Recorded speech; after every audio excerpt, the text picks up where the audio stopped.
This is Helmand province, one of Afghanistan's most troubled regions and Britain's front line in the war against terror. Here in Helmand, soldiers from the Royal Gorkha Regiment fight alongside the British Army. Together, they are locked in a battle with the Taliban.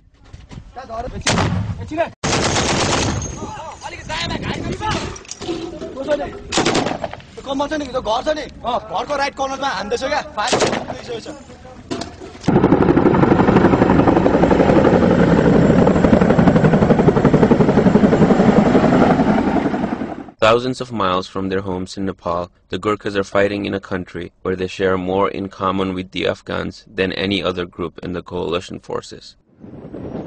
The name Gorkha comes from the town of Gorkha in western Nepal. The Gorkhas have been fighting for the British since 1815, when groups of Nepali soldiers were recruited by the East India Company. Since then, military men calling themselves Gorkhas have fought for the British in every major battle. Today, the soldiers are primarily here in Helmand, where a major offensive began this past summer. Their job is to mentor the Afghan National Police and work closely with the Afghan National Army.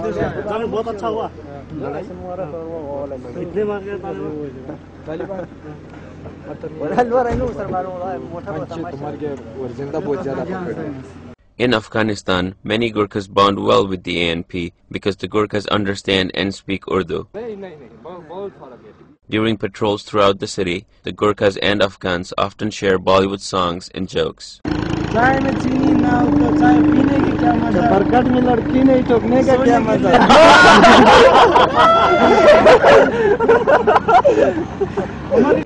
obviously coming from Nepal. They know about sort of tribal society and also the geographical situation of this being high altitude and everything. They're very well suited to. They've grown up in high altitude. Fitness-wise, it's not a problem for them really. And the cultural side of life, they just get it a lot better. They understand why these people aren't getting on with each other or why there's problems. They understand it. Afghan police say Gorkhas are like brothers as they fight together to protect Afghanistan.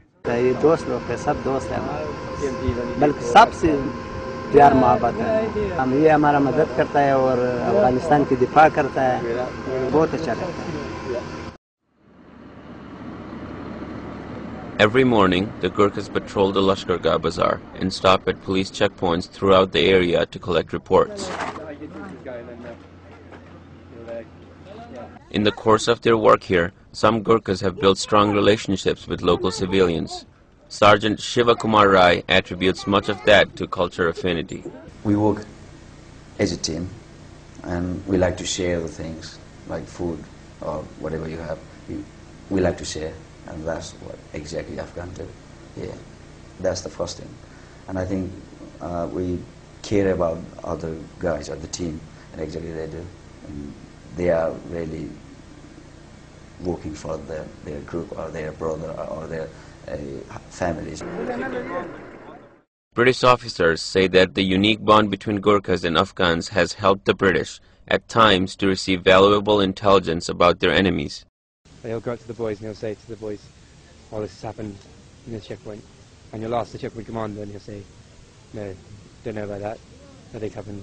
And he'll say, "No, this definitely happened." And you'll go to wherever he says, and then there's something happened there. Actually, that guy they have very good friends with, so he'll make a conscious effort to come and talk to the boys.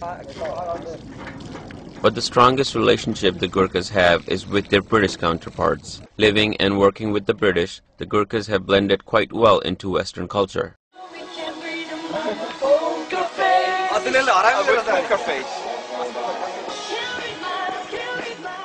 But even though they are far from home, the Gorkhas stay connected to Nepal, often by listening to Nepali radio programs. And when it comes to food, even a hot summer afternoon does not stop them from preparing their own meal.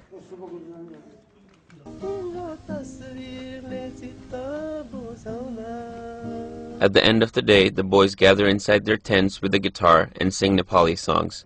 Songs about leaving their loved ones behind, songs about fighting far away from home, and songs about being a Gorkha.